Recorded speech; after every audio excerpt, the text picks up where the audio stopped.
I actually have one last thing to say before I get off of here.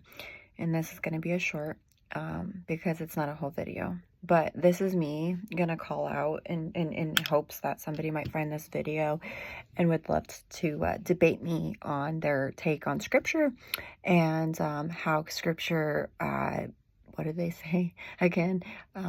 It's all false.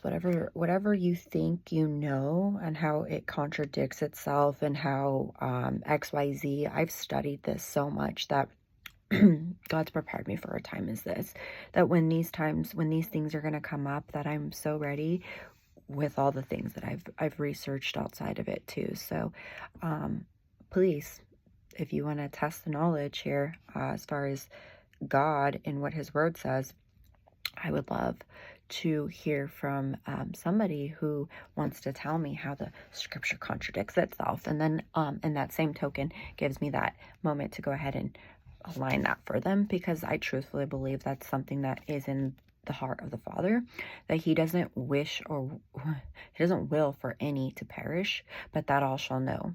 And so I am going to be a soldier of the Lord. I'm going to say, yeah, absolutely. I don't mind to stand and to speak and to say, hey, what exactly are you trying to say? And what exactly are you trying to get out of this?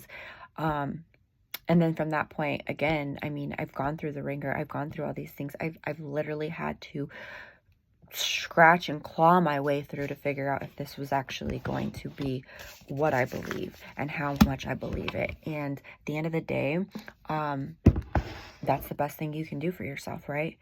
When I was in college, getting my associates, that was one thing that I will say stood out to me and I was grateful for, is that in the time I started reading my Bible, I was taking a philosophy class, right? And I was like learning that, our philosophy teacher, he said, raise your hand if you're agnostic, raise your hand if you are atheist, you don't believe in God at all, or whatever.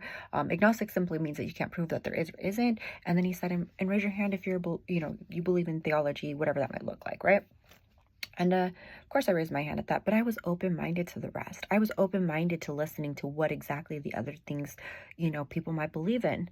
And why would that be? Because he said at the end of this, nobody should be able to shake or break what you believe in if it's something that's valid or true, correct? Perhaps why these idols are falling, perhaps why the science is being like, oh, actually, we don't really know what we did. Or NASA. I mean, again, I'm happy for the truth. But again, if you are out there and you're looking for somebody who you would like to align with when it comes to trying to call out scripture and say that scripture is false or blah, blah, blah, blah,